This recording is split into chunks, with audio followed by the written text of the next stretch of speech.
again to the Conversations That Matter podcast. I'm your host, John Harris, for what I hope to be a short episode. We'll see. You know, if you're my audience. It doesn't always happen when I say it should happen. But there's a lot going on, and, you know, there's a lot that I'm ignoring because I really want to get through this book, Engaging with Keller. In fact, I'm planning on recording another episode today on Keller's hermeneutic. But there's one thing that happened a few days ago. This is from the 16th that I just thought, you know, I cannot really ignore this. I don't think I should ignore it. I think there's a lot of questions people are going to have about it. And to be frank, I think I still have some questions about it.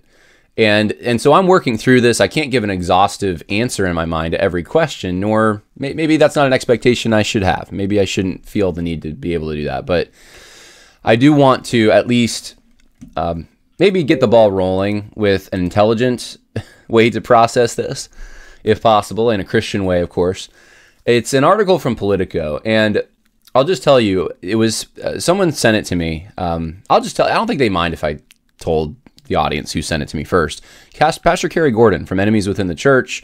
Some of you are familiar with him. He was the one that texted it to me first, and then of course I saw other people posting this and talking about it, and I sent him, we went back and forth a little bit, and I sent him probably one of the longest texts, if not the longest text that I've written this entire year. And just really being brutally honest and very open, not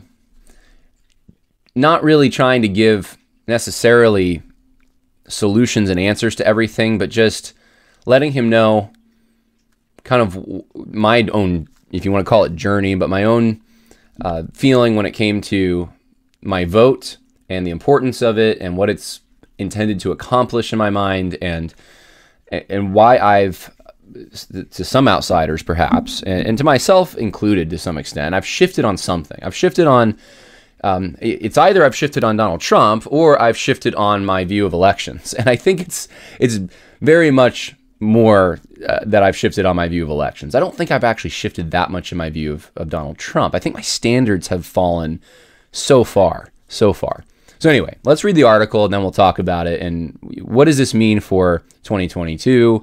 Should Christians still support Trump? Should evangelicals try to mount a third party or mount a candidate to run against Trump in the primary? Should they support DeSantis, right? That's one of the top contenders right now, who hasn't even announced, but Mike Pence has teased that he might run. You have even people saying Glenn Youngkin could run, and he's popular with evangelicals. And those who've listened to this long enough know how I feel about Glenn Youngkin. But, you know, I think because Trump was president and because he did do a lot of things, most notably recently, his Supreme Court justice picks, overturn Roe v. Wade, there's kind of a soft spot that evangelicals have for him. And should they? Well, let's talk about it. Let's read it, and then we'll go from there. So from Politico, obviously a left-wing source, it's scenes from a celebration of the same-sex marriage law at Mar-a-Lago. We are fighting for the gay community, and we are fighting and fighting hard, Donald Trump told a Log Cabin Republicans gala. For those who don't know, Log Cabin's Republicans, pro-homosexual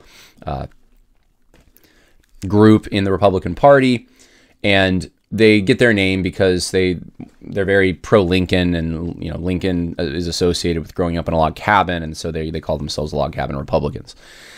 And this particular piece, because it's from a left-wing source, I think some people, and I've already heard of this, are inclined to just disregard it. And in general, I would say you definitely take this stuff with a grain of salt. But I will say this about Politico doing a piece like this. Politico, I would think, this is my assumption, human nature, right? If they want to hurt Trump because they're left-wing, and if they think that the momentum is on their side in support of homosexuality, which most left-wing media types would think, they're insulated, and they also know the direction polling is going on this question. I saw recently, what was it, like 40% or 45% of even people calling themselves evangelical think same-sex marriage is acceptable, something like that.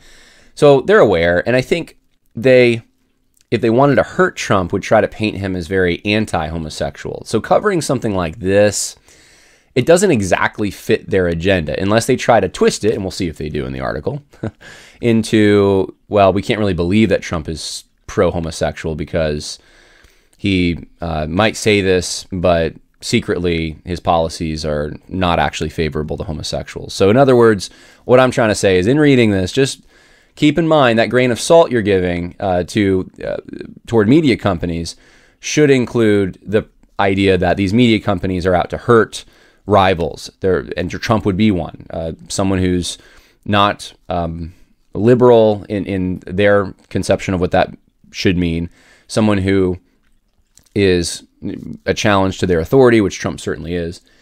So they're going to write with that slant. So they're not going to want him to make him look good to the left.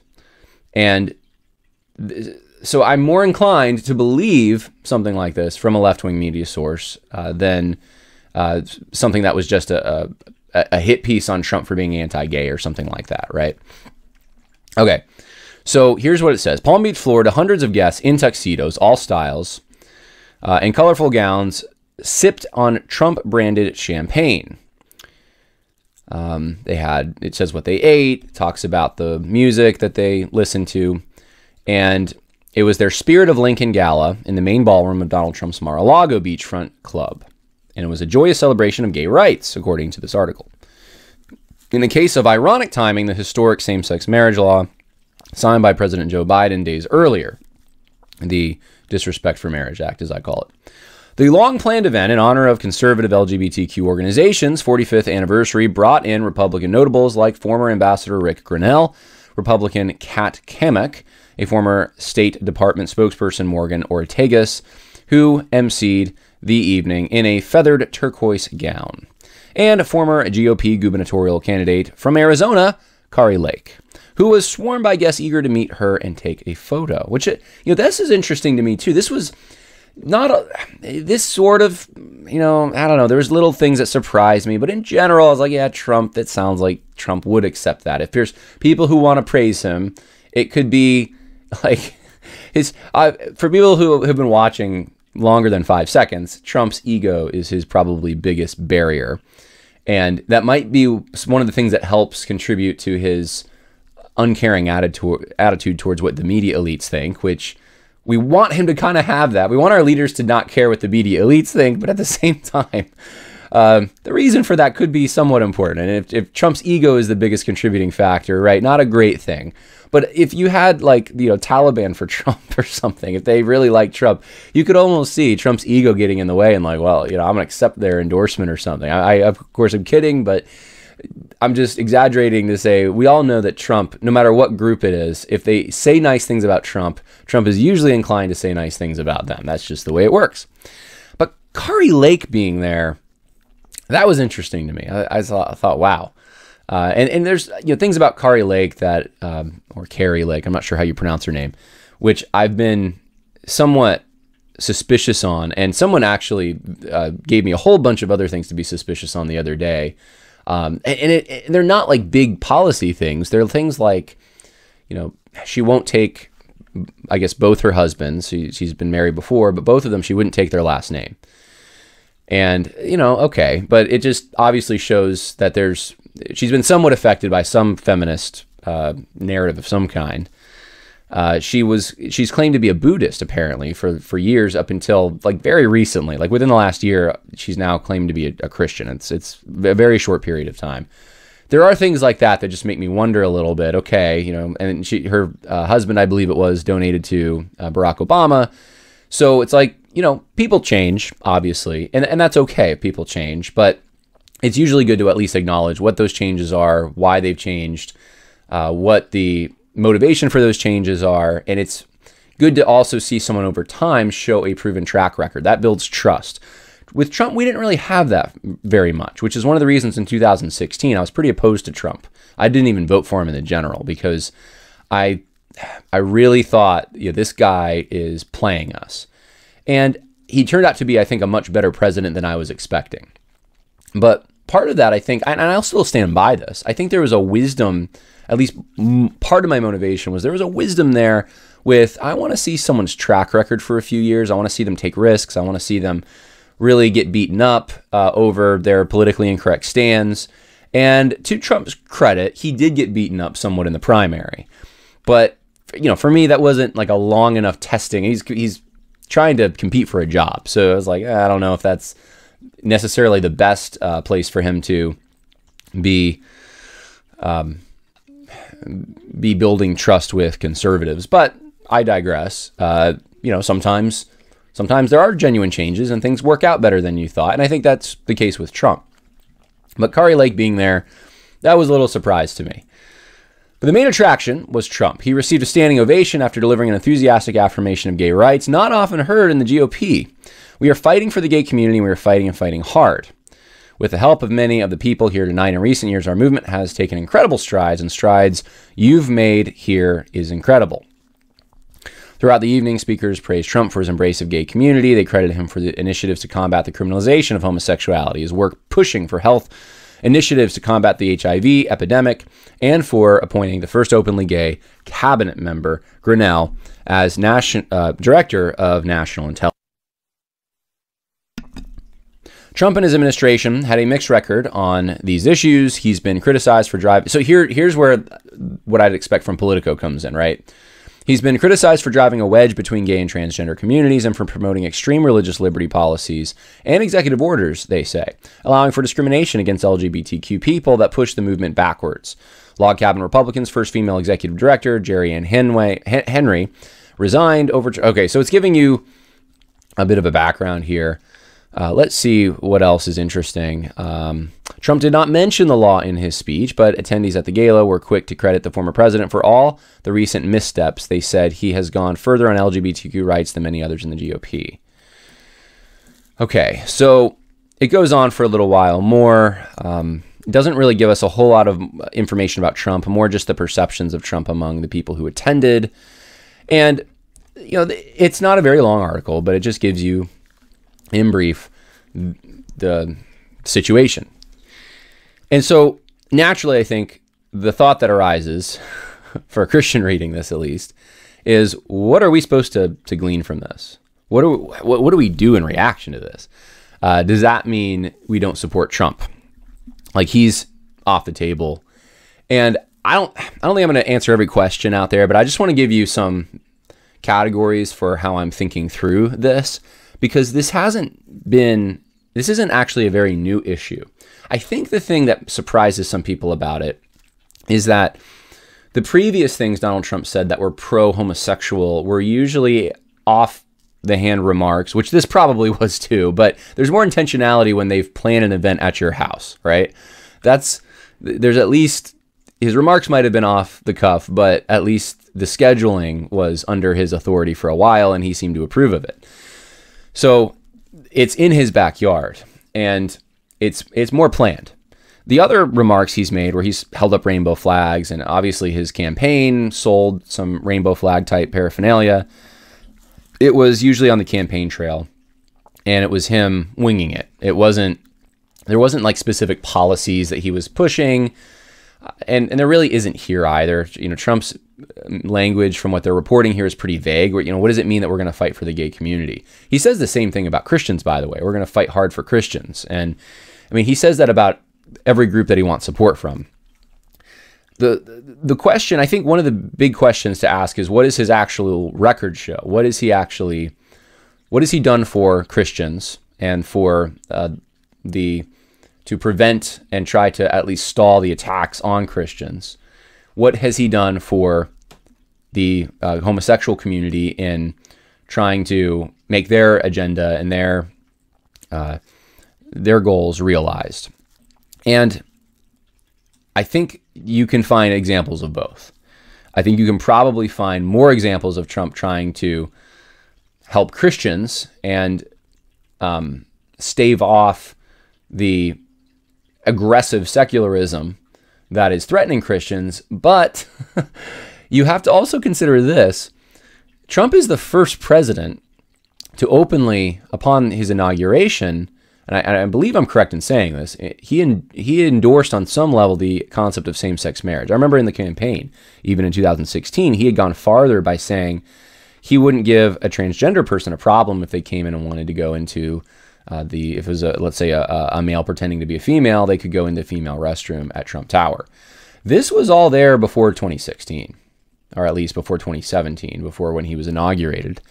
And that's pretty significant because you would assume that given both parties that it would be the Democrats who would have the first president who was openly in favor of that. But they didn't. Obama was actually for traditional marriage when he first ran. That wasn't long ago, really. It was 2008. And he was he supported the Defense of Marriage Act. Sorry, not the Defense. Yeah, no, the Defense of Marriage Act. Yeah, I'm right in saying that. And it wasn't until his second term that he switched positions on that. But Trump is the first one to come in as a Republican, and really as any president, but as a Republican, it's remarkable to actually support homosexual marriage from the beginning on some level. And, you know, you can try to make the argument that, you know, Supreme Court justices, though, were good picks, and they'll operate by the Constitution more. But the reality is, I think we all know this, they're not going to touch this issue. I really don't think so. People have even thought, well, maybe this new Disrespect for Marriage Act will be challenged, and in that challenge, the Obergefell decision will be overturned. Is that within the possibility? I suppose that's possible, but it's very unlikely. It's very unlikely, given what some of the judges who were pro-life in the last major decision have said about that particular issue.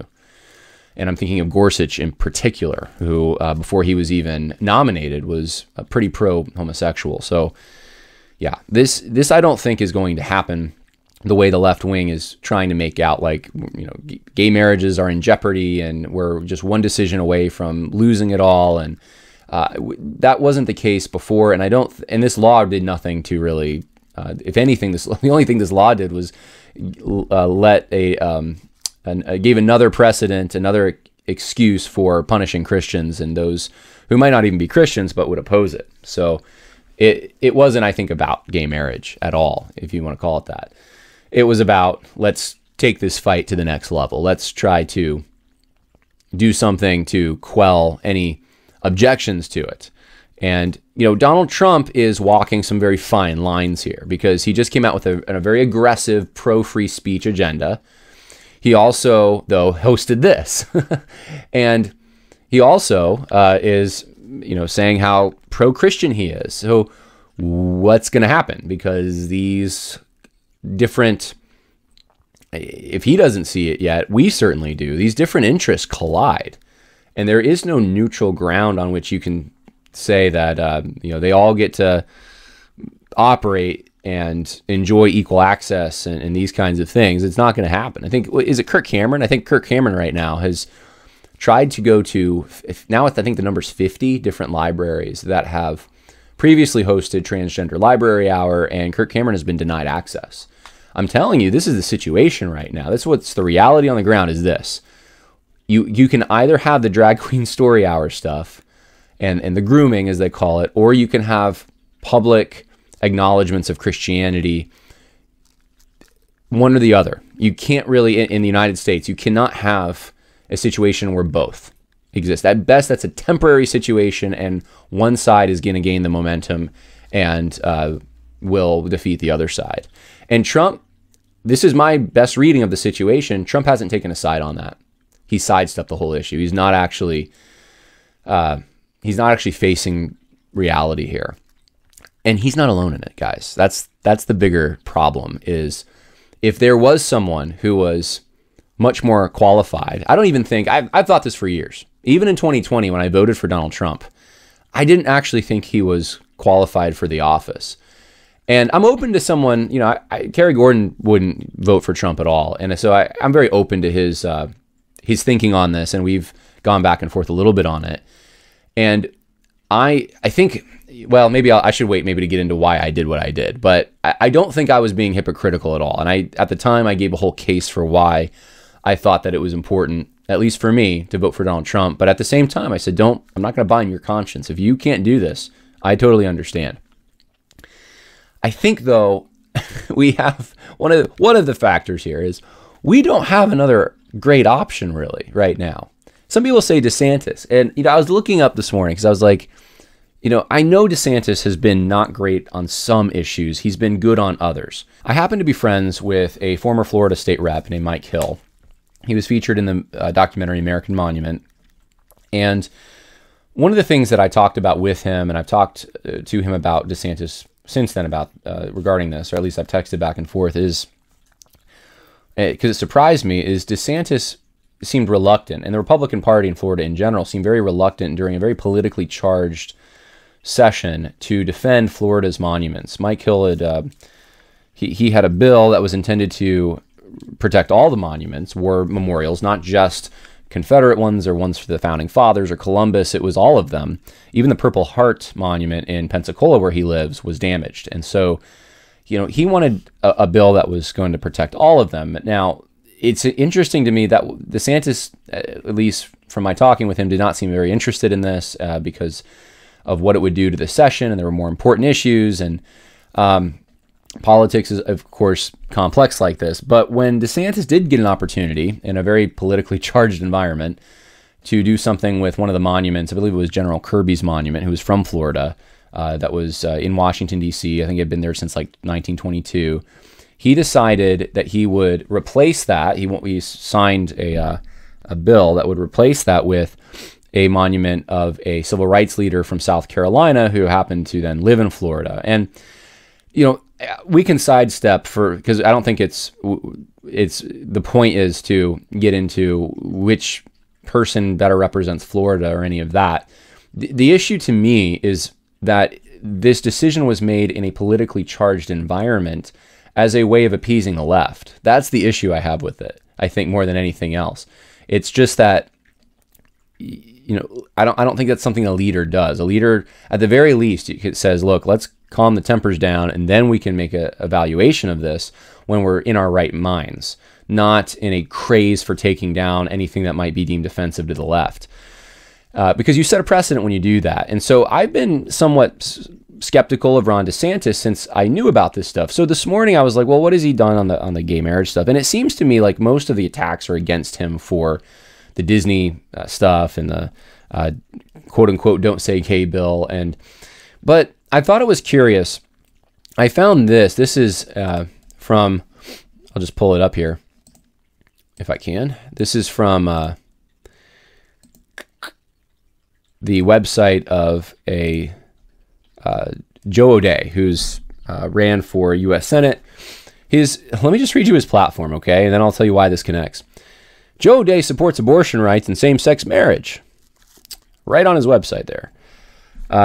He supports the Roe versus Wade and opposes the Supreme Court's decision to overturn it. All right. Well, this guy's a Republican, and this guy was endorsed by Ron DeSantis. And I thought, it's kind of weird to me. Like, I just can't see myself. I don't know all the circumstances of this Colorado race, but can't see myself endorsing someone who's pro-abortion. It would just, what's up with DeSantis? And some people have complained even that DeSantis didn't go far enough in their, 15-week ban in Florida, whatever. But to me, this is a little bigger because it's on the guy's website. And Trump actually attacked DeSantis for this and said, what are you doing supporting this far-left candidate? A lot of the people who support DeSantis also seem to be rhinos, like Jeb Bush, well, I can't even remember the names of all of them, but he seems to be well-loved. Even Elon Musk, I think, likes DeSantis, right? Bill Maher has signaled support for DeSantis to some extent, which is just weird to me. Maybe I'm missing something. Maybe he just comes across so competent. But when I saw an article that like 94% of his donations are coming from, it was either corporations or just very wealthy people. I just thought, man, I hope the guy's not bought. And I think that's my hesitancy. And so again, this isn't like an anti-DeSantis attack. I'm not doing that. I have to weigh options. We all do. And the options before us so far don't seem to be that great. And more hopefully will pop up, but they're not that great. So that's the world we live in. And third parties to me aren't a great option either. I voted for third party twice in presidential elections, but the problem that I've generally had is that most of these guys don't actually make a serious effort to try to work through the ranks of being successful in an arena that would qualify you to be president. They don't work their way through politics generally. They don't even try to be very successful big businessmen. Generally, they're very principled people with very small platforms and very little to show. And, it's that just, to me, that was one of Trump's weaknesses in 2016, even though he was a businessman in New York City, and people thought that was great qualification, but the swamp ate him up, I think, partially because of that. He didn't know his way around Washington. Now, I thought in 2020, hopefully he does now. Maybe he does more now, but he didn't have that experience before his first term. So, all that to say, I don't see any good options. And in a situation where Christians don't have good options, what do? Do you just vote for Trump? Because, well, maybe he's the one that can beat, whether that's the other thing too. Do we even have an electoral map that's possible? But let's not talk about that. Let's just assume that possibility is, Republicans can win.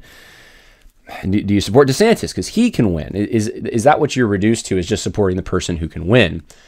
Well, I think that would be a mistake to make that your primary. You need to consider that, but to make that the main determining factor, I think, would be wrong. And in fact, it would put you in a position of adopting a situation ethic, which I think would be wrong. We have to avoid that. We cannot do that. We can't do a move where we say, well, I think that leaders are only qualified if they believe this, that, and the other thing, and they're responsible and godly and virtuous. And but this guy's not, but he can win. So I'm going to suspend my principles in order to vote for this person. That would be wrong. And there are Christians, I think, who probably did do that with Trump. I think, though, and I'm going to give you a little personal information here, I think most people were like me in 2020, most Christians. And I don't mean to try to project myself onto all Christians. That's not what I'm doing. I think, though, that we shared some similar experiences, which made the way we think about this office different. And the main thing that I think made us change is we no longer saw the presidency as I should put it this way. We no longer had the high view of the presidency and of the possibility of answering these open questions in godly ways that we did in 2016. I think, though, that hope has we're at war, I think, in our minds now. We're not, in 2016, I'll say this. I thought, a lot of constitutional violations, a lot of problems. But I still thought, we have a evangelical Christianity, and we can, through evangelism and discipleship, and we got all these resources that people, hey, even people like Tim Keller, right, put out there. We can somehow give, if people just had a biblical worldview, if we just got them in the church and they knew Jesus, and I'm not saying that I've rejected that truth. I still believe God could do a revival, and if people turn back to Him and are His disciples, then that changes everything. But I thought it was more reachable in my mind through very traditional means, right? And so not realizing that there are miracles when someone is converted. I thought, though, that more like if we just got the rate up a little bit, Christians just put more effort in, right? The Lord would bless that. And not just in the bottom up kind of ecclesiastical realm. I thought that top down, if we just got the right people in office. Well, now I'm not there. And it's through a series of things that has prompted me to think differently. I've seen incredible compromise and corruption in Christian institutions, both in seminary and at grad school, and both in Christian areas, buckles of the Bible Belt places. And I'm just I'm red-pilled, as they say. I don't trust the evangelical industry. I don't trust the medical industry now either. I used to trust them a lot more. I think a lot of you are having the same issue, especially since 2020. I had it maybe starting earlier, but 2020 certainly exacerbated it quite a bit with, okay, we can't trust the media. We can't trust social media. They even have their finger on the lever, which many of us were unaware of, how they were now with Twitter's revelations. Oh my goodness. There's so many institutions out there we trusted, we no longer trusted. Trump, I think, had earned a certain level of trust. It doesn't mean a certain level of morality. It means a certain, like he was in favor of all the policies we'd want. It was more that he seemed to, we knew when he was exaggerating. We knew when he was blowing smoke because he's Trump. People who watch The Apprentice knew that. But when he was sincere about something, he seemed to fight for it. Whether that was because of his ego in part, or he was actually principled on some things. He seemed to fight even on controversial things. And he was very good on the monument issue, which Governor DeSantis wasn't great on. There were things that you could see would cost him perhaps, but he didn't care. He was going to fight.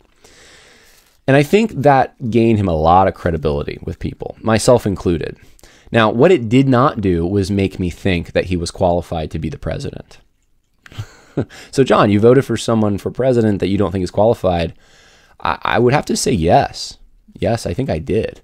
And it was because I didn't see a better option out there, for one. At least not any options that were viable.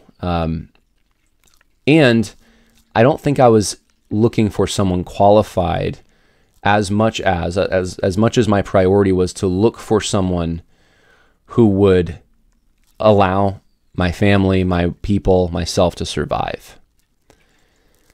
In other words, if you read history and you look at situations where there's starvation, where there's economic collapse, people just want the guy in office who says he's going to give them bread and means it, right? And we're not quite there. We have had destabilization, but not to the point of inflation like the Weimar Republic had, let's say. But when you get into a situation where that does happen and people are desperate, it doesn't seem to matter how principled they are. They eventually are just like, we need bread. It's very difficult to find someone who would just vote for his own starvation or something because, or not fight against hunger because they want to be principled. I mean, at the end of the day, we want something when it gets that desperate that's going to serve the best interests of our families and our people. And I think that's what I thought about Trump. I thought with the range of candidates that exist out there, Trump is going to serve the best interest of, and will at least be able to live another day, even though he's not qualified. He's not an evil father who's going to give us a snake when we ask for a loaf of bread or something. So to me, and so here's the main point. Here's what I'm trying to say. I don't believe that's situation ethics. Situation ethics to me would be like if I or anyone, other Christians said he's 100%, he's qualified for this position biblically because the situation merits it. So they literally change their principles and their reading of Scripture because the situation merits it. That would be wrong. Or they just say they disregard the standard that they had previously, that the Bible teaches about what a leader should be because the situation merits it. That would be wrong. Those would be examples of situationism, and people who do that aren't really, they're not stable. And they can change with the wind. If you recognize that Trump's not qualified, and this particular news story, I think, reinforces it, guys, he's not qualified. He's not someone that, it's a judgment on our country, the fact that he would even be in the White House, holding to a moral anarchy, a belief that's really amounts to immoral anarchy. Maybe the one positive thing you can say is that at least Trump doesn't see how this contradicts religious liberty and freedom of speech and the other things he's trying to champion. But this is a poison pill, and it's something that we should pray for Trump, that he wakes up on, that he sees the problem here and that he realizes what's going on. But Trump's doing, I think, what's best politically for his self-interest in his mind. And the hope, I suppose, for Christians is that he also has their best interest in mind beyond the best interests of people who would, as he just praised, spread moral anarchy, sexual anarchy. It's not a very great hope, is it? Now that you're all depressed. So, that's how I'm thinking about it. And so do I know who I'm going to vote for in 2024? No, because I don't even know what the field's going to look like. But I do know that I will have a hard time trusting someone who even fills in all the right spaces. And, he holds to your beliefs, John, but and the biblical beliefs will say, but he doesn't actually have a history of fighting for those things. Trump, to his credit, actually did fight for a few things. And that's, I think, why people voted for him who were Christians in 2020, because they, at the very least, it really, that's, I think, the first requirement for any leader. It's the most fundamental requirement, is you are going to try to seek the best interests of your people and fight for them. And there was too many shills out there who just didn't demonstrate that was their thing. They could say whatever Christians wanted to make them, whatever they wanted to hear. I saw this in Virginia when I was there with Glenn Youngkin. I mean, he could charm a snake, but was there a history there of actually fighting for the things that he says he believes and shares with Christians? No, there really wasn't. It was the opposite. And now we're finding out that actually it hasn't been so good. And so all that to say, I guess to wrap this whole thing up, this discussion, this thought about Donald Trump and what to do in 2024 is, I think when someone, if they do brings this up, this article that you're looking at, scenes from a celebration of same-sex marriage at Mar-a-Lago, you can say, yeah, Trump's not qualified. You can even say it in stronger possible terms. You can say, I believe this is evil. I believe his moral judgment is impaired. I want him to turn. And let's pray that the Lord raises up a better leader, that kind of thing. I think that's perfectly fine. I think, though, if you're going to still support Trump, and this would have been the same in 2020, really, you have to figure out what your expectation is, what you're trying to accomplish from a vote for president, what that means. Does that mean, number one, is that an endorsement of all their policies? Hopefully not. Number two, is what you're expecting Trump to do to be a great leader? And the answer, I think, has to be, if you're a Christian and you know about this, is no if you vote for Trump. You can't have that mindset that he's a great leader. Don't deceive yourself with that. At least admit that what you're attempting to do is buy some time. That you want someone who's at least going to stave off some of the most aggressive elements of anti-Christianity. And Trump at least is willing to do that dirty work, whereas you don't see that same example perhaps in others. That's, I think, the best answer that you can say while avoiding the ditch of situationism, and avoiding I think what I am concerned about, which is kind of this sort of extreme black pill position where you just don't vote at all, and you don't think that there's a point, that everyone's corrupt, that it's all bad, and you just kind of secede from, let's face it, a blessing. Voting is a blessing. The fact that you have, even if it's a limited say since 2020, you do have somewhat of a say in who your leaders are, and that's unique in human history. Most peoples across time and space still today don't even have that option. They just get whoever they get, and they just have to hope that it's going to be someone who has their best interest in mind. But you have the option here in the United States. So what are you going to do with that? What are you going to do with that? Hopefully it's an inspiration for some of you to get involved in the political realm. If you're a Christian, I mean, this is one of the issues, is so few Christians want to get involved. Getting involved, starting at the local level, working yourself up, and then not losing your soul in the process. If you start to lose your soul, then get out. Do something else. But strong people of character who won't lose their soul, who can try to, and you will be attacked. You will have cancellation efforts. You have all those things.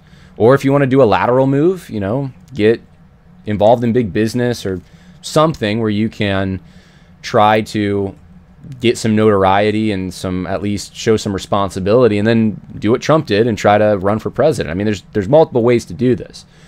But hopefully that's an encouragement that at least, start that process. If you're not content with the leaders and the choices we have before us, then you be that choice. If we had more of that, I think that we wouldn't be in this predicament. And, in general, I have to say, even though I have my reservations about Ron DeSantis, he seems like overall he's done a decent job for Florida compared to other governors. What if, and that's one of the reasons I really want him to stay in Florida, to be honest. What if we had 49 other Ron DeSantises, or even just the Republican states, however many there are, 30 other Ron DeSantises out there in all these other states? Do you think that it would be different? Yeah, it would. Do you think that the fear that we have of the general government imposing anti-Christian measures would still be there? Probably not as much. Probably not, because you'd have states with some guts. And that's what we really need more of than even, looking to the presidency it wasn't even the way that our country was supposed to be set up. Our local leaders and our state leaders should have much more control over our lives than the federal or the national government does. But that's not the case, it seems like, anymore. In some ways it is, but we constantly are looking towards the center. And I would just encourage you, don't just look towards the center. The center should be It's important, but it's not the only thing, and it certainly needs to be diminished in how important it is. I would love to see that. We'll see if that happens, but we would need a lot more courage on the local level. This is kind of my thing, like if we can't even have an evangelicalism, like a Christianity, if you can't even have a church where the pastor you trust, what makes you think you're going to get a president that's qualified, that you trust? I mean, we're living in judgment. We're living in judgment. And in times of judgment, we need men who know what to do, who can read the times and are wise and prudent in these times. And so I hope to be wise and prudent moving forward and evaluating all the options that come before us, not just for the presidency, but for local and state office and politics leading up to 2024. And not just even in politics, but in other arenas as well. I hope to be a wise, discerning person, and so should you.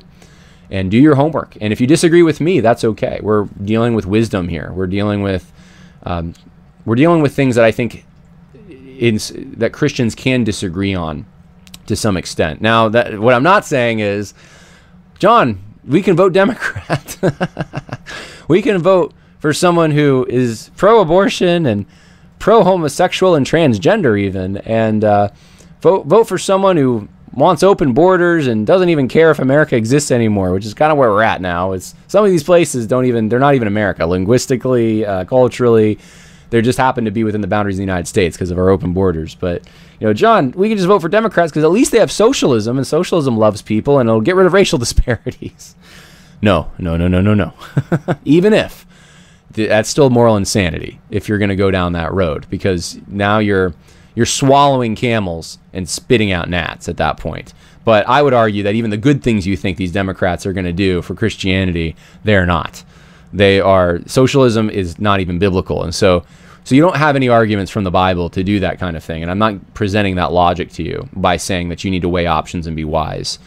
But when you have, when you have, like, let's say, I'm trying to think of a comparable situation here. Let's say, just for the sake of argument, you are in, I get these things every like 2 years for my bank. Okay. And you have to vote for like who's going to control, it's a credit union actually. So it's who's going to be in charge of your credit union and stuff like that. Board members, that kind of thing. We have a say in that. So what am I evaluating when I get that? And I realize that most of these people probably aren't Christians. I also realize they're probably, not the best option if I had someone who was a Christian and qualified in those ways, if I had that option, but I don't. And so what am I looking for in those? I'm generally looking for what serves the best interests of my family, who seems like they'd at least have something approximating a higher moral value judgment or ability to make those judgments. And I think the presidency has been so downgraded, and so the expectations have been so lowered, and the situation has become so desperate that it's a matter at this point of survival, and it's a matter of general prudence. And the decisions become in a situation like this more temporary, as they probably should. Honestly, we're not thinking through what in 2016. I was like, well, what's a long-term solution? Who can we get in there, and then build off of that momentum to get someone better in there, and just build this Christian movement. We know that we don't have that movement; it doesn't exist. And so, with that, we're more looking, I think, at short term. How do we just survive another 4 years? How does the church make it? How do we make sure that we're not going to be severely persecuted? We can still go preach the gospel. I mean, and that's only one issue. Those are the things that I think people are looking at more often. And it feels a little bit more like when I'm looking at the bank, not that that's as desperate of a situation, but I'm like, who's going to at least not steal my money? And who's going to, show some prudence, some wisdom. I'm not expecting them necessarily to be born again Christians. It'd be great if they were, but no one on my ballot is that. And that's the situation that we're running into. So would it be a sin in the situation of a bank to vote for someone who's not a Christian in that situation, who doesn't meet biblical leadership qualifications? No, I don't think it would be. And would it be a sin to vote for president? I don't think it would be. Unless, of course, your logic is I'm going to change all those qualifications, and I'm going to whistle Trump's tune because I like him and now I'm on Team Trump. You have to be able to correct this stuff. You have to be able to be honest, or your kids will also see the hypocrisy if you're married and have kids. They will see that you're against same-sex marriage, but boy, when it came to Trump, you sure seemed to be okay with him. You got to make those distinctions. All right, well, there's probably much more that I could say, and I'm sure this will satisfy like 3 people. There's probably going to be a bunch of people in the audience that are going to be on one side or the other on this question. But I encourage you, take your ideas. I'm open to reading. Take them to the comments section, and I would love to hear if you have Bible verses that you think speak to this or principles. Let's listen. Let's hear them. I mean, I've been thinking about this stuff for years, and it's certainly not been fun watching the judgment continue in this country, but the hope has got to be ultimately in the fact that I was actually just reading this morning about this. God does protect his own, even in situations of judgment. You think of the situation under Ahab and the drought that was happening, and the widow and her son that Elijah ended up, doing a miracle for, essentially. Not everyone. There were other widows, I'm sure, in Israel at that time, but why them specifically? Well, God obviously has the power to protect. In fact, there's a verse, if I can pull it up right now, when I was texting back and forth with Kerry Gordon a little bit about this, and this was encouraging, and I just want to pass this encouragement to you, and I think he accurately noticed something. 2 Peter 8, Lot was a righteous man who was tormented in his soul by the wickedness he saw and heard day after day. Do you feel like Lot? Yeah, I kind of feel like Lot. I do. Man, I'm living in Sodom and Gomorrah, and I'm vexed. What's the next verse, though? What's the next verse? Well, the next verse says this: Then the Lord knows how to rescue the godly from temptation and keep the unrighteous under punishment for the day of judgment. So we got to have an eternal focus and realize this isn't the end, and that there are greater forces at work than we are even accustomed to noticing or seeing. And put your hope in them. Be careful of putting too much hope in horses and chariots, and I would include Donald Trump in that. All right, God bless. More coming. Bye now.